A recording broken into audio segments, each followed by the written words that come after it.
सानसुमा आदामोना आबसुनि president जानानै मोनसे BAC accord खालामदोंमोन। बेयाव बड'लेण्ड होननाय सोदोबखौ प्रथम बार कारणे कनस्टिटिउसनेलि मोनसे सांबिधानिक नंद्रायाब्लाबो मोनसे स्टेट एक्टनि गेजेराव मोनसे गनायथि होदोंमोन जे बड'लेण्डनो the reality of Bodoland just subsidiary to the BTC accord जे मोनसे एक्सटेनसननि जे मोनसे एरिया गामि बारायनायनि मोनसे जि क्लज लाखिना दोनदों बेनिखायनो आं साबसिडियारि होननानै बुंदों। ओमफ्राय बाखिथ' गुबुन गैया। बेखौ इमप्लिमेन्टेसन खालामनो थाखाय दिनै जाय जाय राजखान्थि हान्जाफ्राव दङ बिसोरनो खालामनांगोन आरो यं जेनेरेसन हिसाबै एबसुखौ उदां खालामनांगोन राजनितिनिफ्राय। दिनै क'क्राझार जिल्ला दुलाराय बर' फरायसा आफादा माखासे बाथ्रा मेडियानि गेजेरजों बा खौरां बिजोंनि गेजेरजों बुंनो गोनां दं। बेनि थाखाय दिनै मोनसे खौरां मेल बे समाव थि खालामनाय जादों। दा बेयावनो बाहागो लानो हानाय जोंनि जिल्ला एबसुनि मानगोनां बिबानगिरि लोगोफोर आरो खौरां बिजोंनि मानगोनां नोंथांमोन आरो दिनै बे खाबुआव गिबियावनो दमासि बोथोर सोलिबाय थादों। बे बोथोरजों लोब्बा लानानै गासै जोंनि रायजो राजाफोरनिसिम खुलुमनाय सिबिनायखौ बावहरदों। दिनैहाय थांनाय साननैसो आगोल 13 जानुवारि बेखालि जोङो खौरां बिजोंनि गेजेरजों सासे सुबुंनि बिथाङा गहपुर हालामनि बुदिराम बसुमतारी बिथाङा गावनि मोनसे हाबाफारियाव बाहागो लानानै खौरां बिजोंजों जेब्ला मोगा मोगि जायो बे समाव दुलाराय बर' फरायसा आफादखौ माखासे डिक्टेसन होनाय बा दुलाराय बर' फरायसा आफादनि सायाव माखासे बाथ्रा बुंनाय बेखौ जोङो नुनो मोनदों। दा बेखौनो लानानै जोङो दिनै जिल्ला एबसुआ मोनसे सिन्था खालामदों। जिहेतु दुलाराय बर' फरायसा आफादा सोरबा सासे सानैजों दैदेनजाग्रा मानसि नङा, मोनसे आफाद नङा। दा बे समावहाय दुलाराय बर' फरायसा आफाद होननानै बुङोबा बेहा गावहानो मोनसे संबिजिर दङ आरो बे दुलाराय बर' फरायसा आफादा जेब्लायबो बर'फोरनि सान्थौ आरो सानस्रिखौ सिगाङाव दोननानै हाबा मावबोबाय थादों। दा बेनिखायनो सोरबा सासेनि बेबायदि बाथ्रा बुंनायाव जोङो गनायनो हायै बेबायदि मोनसे सेन्सजों दिनै माखासे बाथ्राफोरखौ जोङो खौरां बिजोंनि गेजेरजोंनो फोसावफिननो लादों। बिथाङा बुंदों दिनै जोंनि गेजेराव दुलाराय बर' फरायसा आफादनि दैदेनगिरिफोरखौ सोलाय सोल' खालामनांगौ बा दुलाराय बर' फरायसा आफादनि गोजाम बिबानगिरिफोरखौ सोलायनांगौ, गोदान बेबायदि बिबानगिरि लाबोनांगौ।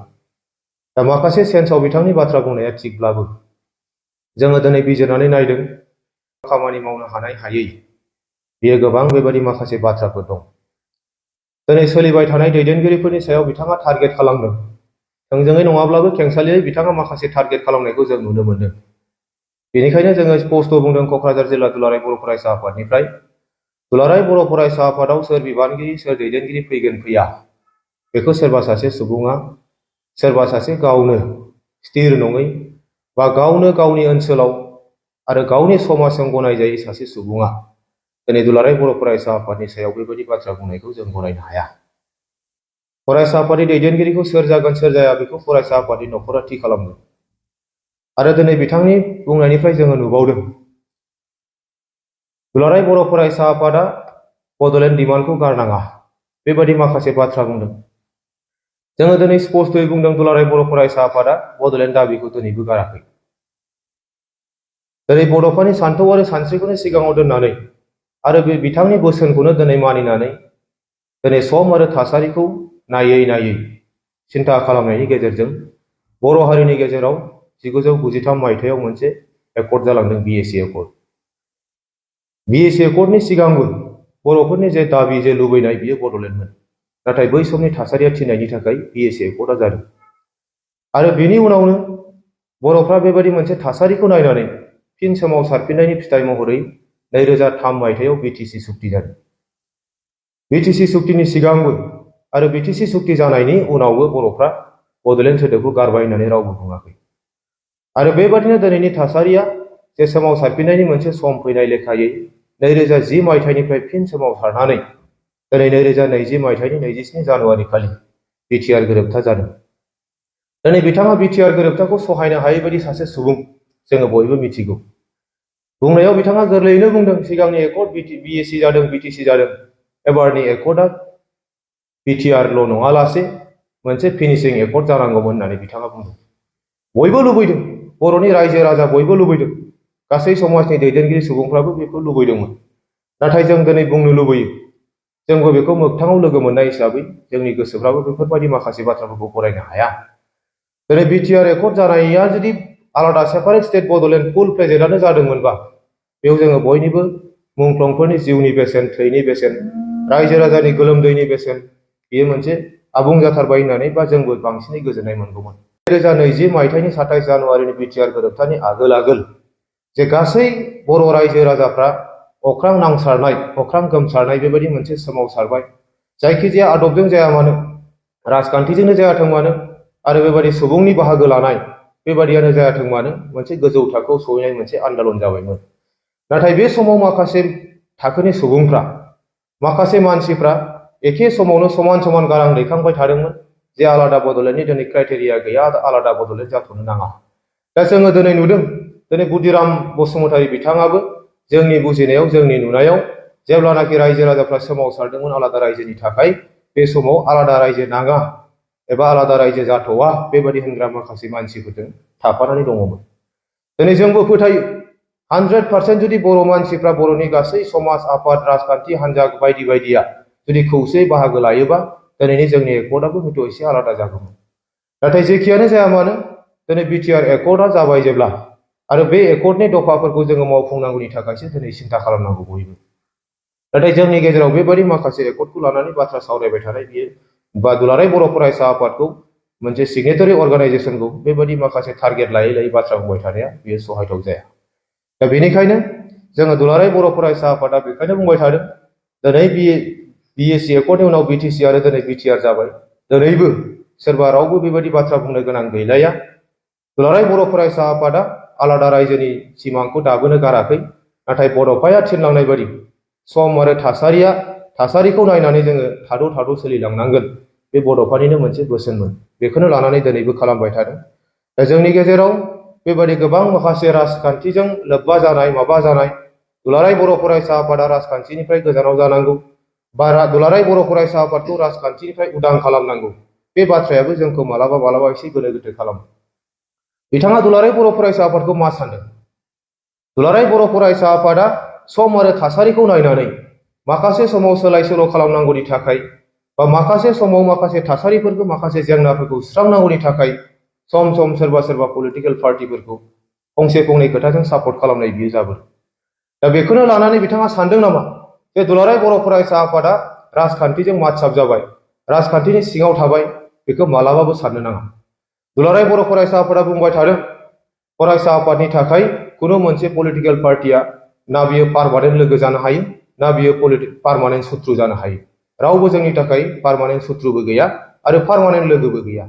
बेखौ लानानै, माहारिनि जेंनाखौ लानानै बोरै सुस्रांनो हायो आरो बैफोर जुदि जेंनाफ्रा दिनै राजखान्थिजों सोमोन्दो गोनांबा बिनि थाखायसो मालाबा जोंनि दैदेनगिरिफ्रा बा दुलाराय बर' फरायसा आफादा पलिटिकेल पार्टिफोरजों सावरायनो गोनां जायो।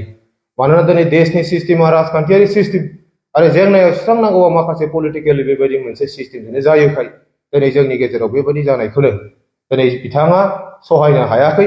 आरो बे बाथ्राफोरखौ मोजांथारै जोंनि लाइमोनफोरनो बुजायालासे, सोमजायालासे, मिथिहोआलासे, माहारिबादनि सायाव लाइमोनफोरनो मोजां गियान होनायनि अनगायै जे खालि दिनै सरासनस्रा नुनाय दुलाराय बर' फरायसा आफादा मा खालामदों, मा खालामाखै, सोरजों सोर राजखान्थि हान्जाजों लोगो जादों, लोगो जायाखै, बेखौल' सिन्था खालामनानै बिथाङा खामानि मावबाय थानाया बे जोंनि थाखाय दुखु गोनां। जोङो बुंबा गोबां बुंनो हायो। बुदिराम बसुमतारी बिथाङा गावनि ओनसोलाव बोरै सोलियो, गावनि साखाथि फाखाथि गावनि समाजाव बोरै बोरै सोलियो, जोंहाबो दिनै गोबां बेबायदि माखासे इनफरमेसनफ्रा जोंनि गेजेराव दङ। नाथाय जोङो बिथांखौ दिनै मान होनानै बुंनो लुबैयाखै। बेबायदि माखासे जोङो बुंबाय थादों गावखौ सासे मेलेमजिबि गावखौ सासे गोरों सुबुं दिन्थिनो लुबैदोंबा समाजजों गनायजानाय सासे सुबुं जुदि गावखौ दिन्थिनो लुबैदोंबा दिनैनि जेनेरेसनफोरनो मोजांनिफ्राय मोजां बोसोन होनांगौ।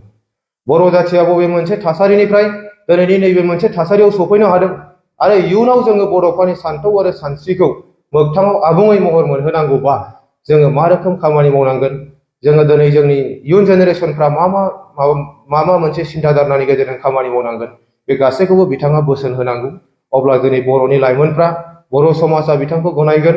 बेबायदि माखासे गावनि पलिटिकेल इन्ट्रेस्टनि थाखाय गावनि पार्सनेल माखासे सेल्फिश मोनसे सिन्था धारनानि गेजेरजों बेबायदि माखासे आफादफोरखौ सोंखारिनाय, आफादफोरनि सायाव बेबायदि मोनसे डिक्टेसन होनाय बेखौ जोङो दिनै गनायनो हाया।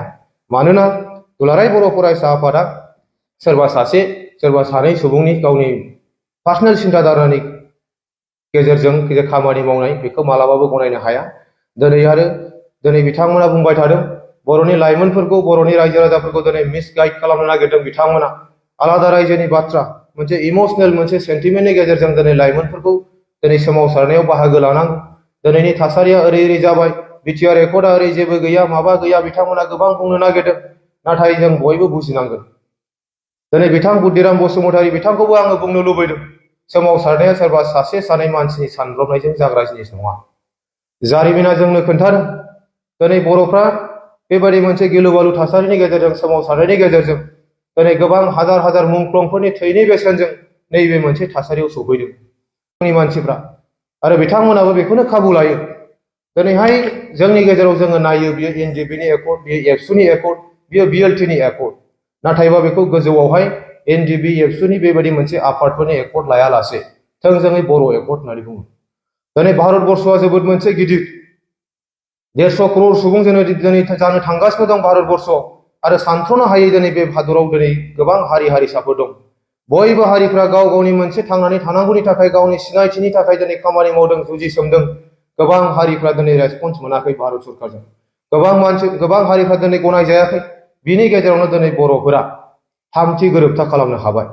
न' डाउट जोंनि डिमान्डआ दिनैबो फुलफिल जायाखै, बड'फानि सिमाङा दिनैबो मोगथाङाव महर मोनाखै, बर' रायजो राजानि लुबैनाया दिनैबो जाफुंसाराखैब्लाबो भारत सरकारा जोंनि सोमावसारनाय आरो जोंनि मोनसे नाजानायखौ नुनानै, जुजिनायखौ नुनानै दिनै बर'फोरजों मोनथाम गोरोबथा खालामबाय। दा दिनै बिथांमोना सानो बर'नि एकर्ड, बर'फोरजों बिएसि एकर्ड खालामबाय, बिटिसि एकर्ड खालामबाय, बिटिआर एकर्ड खालामबाय, आरो दिनै बिटिआर एकर्ड जास्लाबनो हायै जुदि सोरबा सासे सानै मानसिया गावनि इन्ट्रेस्टनि थाखाय बेबायदि गावनि बेनिफिटखौ सिन्था खालामनानै सोमावसारनांगौ होननानै बुङोबा जोङो दिनै भारतबर्षनि गेजेराव मोनसे बुजिनो रोङै बेबायदि मोनसे हारि जागोन। दिनै भारत सरकारा गोबांखौ नायनो गोनां जायो। दिनै जोङो बिटिआर एकर्ड खालामबाय, बिटिआर एकर्डनि दफाफोरखौ जोङो आबुङै मावफुंनायासो जोंनि दिनैनि हाबाफारि जागोन। दिनै बेबादिनो जोङो सिगांनि बाथ्राफोरखौ बुङोबा बिएसि एकर्डखौबो बै समाव बर'नि रायजो राजाफ्रा, बर' आफादफ्रा रावबो गाज्रि जादों मोजां जादों बेबायदि बुङाखै। जियानो जाया मोनसे एकर्ड, बेखौ मान होनानै 3 बोसोर नायदों। आरो 1993 जानाय एकर्डखौ जोङो 96 सिम नेदों। 96 निफ्रायसो बर'फ्रा सोमावसारफिनदों, आरो 96 निफ्राय सोमावसारनानै जोङो बेबादिनो फिथाइ महरै जोङो 2003 मायथाइयाव बिटिसि गोरोबथा जों खालामनो हादों। आरो बिटिसि गोरोबथाया जेब्ला जादों बेखौबो बर' रायजो राजाफ्रा, बर'नि आफादफ्रा, इभेन दुलाराय बर' फरायसा आफादखौ लाफानानै बयबो रावबो बुङाखै जे बिटिसि एकर्डआ थिग जायाखै, बिनि थाखाय जों बोसोरसे जास्लाबनो हायै, बोसोरनै जास्लाबनो हायै जों सोमावसारफिननांगौ, बे बाथ्राखौ बुङाखै। दा बेनिखायनो दिनै जोङो बेखौनो खावलायनो लुबैदों रायजो राजाफोरखौ, बिएसि एकर्डखौ जों 3 बोसोर नायदों, बिटिसि एकर्डखौ जोङो 7 बोसोर नायदों, बिटिआर एकर्डखौबो जोङो माखासे बोसोर नायनांगोन। जोङो गभर्नमेन्टनो सम होनांगोन, आरो गभर्नमेन्टनो सम होनायनि उनाव जुदि बिथांमोना जोंनो कमिटमेन्ट होनाय बायदि, जोंनो आसा होनाय बायदि जुदि बिटिआर एकर्डनि दफाफोरखौ मोजाङै जुदि मावफुंनानै होआबा बेनो जोंनि इयुन फारसे आरो दावगालांनायनि मोनसे लामा जागोन, बेनो जोंनि जुक्ति जागोन। दा बेनिखायनो बयखौबो खावलायदों, जोंनि मानगोनां रायजो राजा, जोंनि गासै लाइमोनफोर, जोंनि फरायसाफोर बयबो दिनै बुजिनांगोन। सोरबा सासे सानै दैदेनगिरिफ्रा गावनि पार्सनेल मुलाम्फानि थाखाय, बेक्तिगत स्वार्थनि थाखाय गोबां बाथ्राफोरखौ बुंनो हागौ, नाथाय जोङो बयबो गावनो गाव बिजिरलायनायनि गेजेरजों जोङो बुजिनांगोन, साननांगोन सोर दैदेनगिरिया एक्सुवेलि जाथिनि थाखाय मोजां सिन्था खालाममारदों, सोर नाजामारदों, बेबादिखौ जोङो नायनांगोन। आरो सोर दैदेनगिरिफ्रा खालि जाथिनि नामाव गावनि माखासे मुलाम्फा एबा लाबालाबनि सिन्था खालामदों, बे बाथ्राखौ जों बयबो बुजिलायनांगोन। दिनै जोंनि गेजेराव फरायसा आफादाव बिबान लानानै खामानि मावनाय गोबां दैदेनगिरिफोरनि सायाव गोबां बायदिसिना ब्लेम फैदों। दा बेखौ लानानै जोङो दिनै खुनु मोनसे गोनो गोथो जानो नाङा।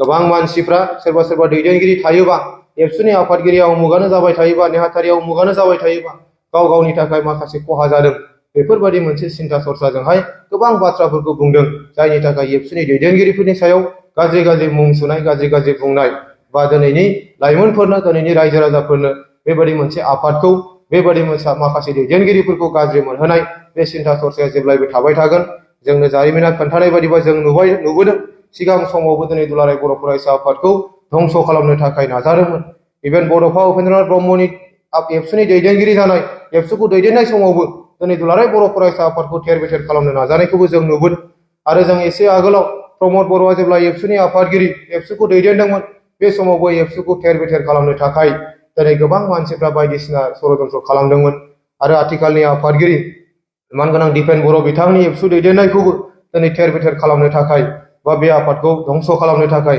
गोबां माखासे सक्तिया बेबायदि सिगांबोदोंमोन नाथाय जोङो नुबाय जोंनि मेगनावनो जों नुजोबबाय जायफोरा माने एबसुनि एगेन्स्टै बेबायदि मोनसे रल लानानै फैदों एबसुखौ धंस खालामनो थाखाय फोजोबस्रांनो थाखाय जायफोर एजेन्डा लानानै फैदों बिथांमोना सानफा साननैनि उनाव गावसोरनो धंस जादों गावसोरनो थेर बेथेर जादों बेनिखायनो दिनैहाय बिथां बुदिराम बसुमतारीखौ जों फिन खनसे खावलायदों दिनै जेबायदि बाथ्राफोरखौ बुंदों एसे थाल लानानै बुंनांगोन एसे सानै हयै बुंनांगोन दिनै जायफोर बेफोरबायदि बाथ्राफोरा जाथियाव खहा जानाय जाथिनि इयुन जोलै लाइमोनफ्रा मिसगाइड जानाय बे बाथ्राफोरखौ जों मालाबाबो बुंनो मोना आरो मालाबाबो जों बेखौ सहाया दा बेनिखायनो फैबाय थानाय समाव दिनै बिथांखौ जोङो खावलायदों खुनु मोनसे बेबायदि मोनसे सिन्था धारनाजों पलिटिक्स खालामनोबा गुबुन लामाजों खालामनांगोन नाथाय बेबायदि माहारियारि आफादखौ बेबायदि असनमान खालामनानै बेबायदि मोनसे आफादनि दैदेनगिरिफोरखौ टारगेट खालामनानै बा बेबायदि मोनसे आफादखौ गाव थिग जाग्रोआलासे गावनो गाव थिग नङालासे गावनो समाजजों गनायजाग्रोआलासे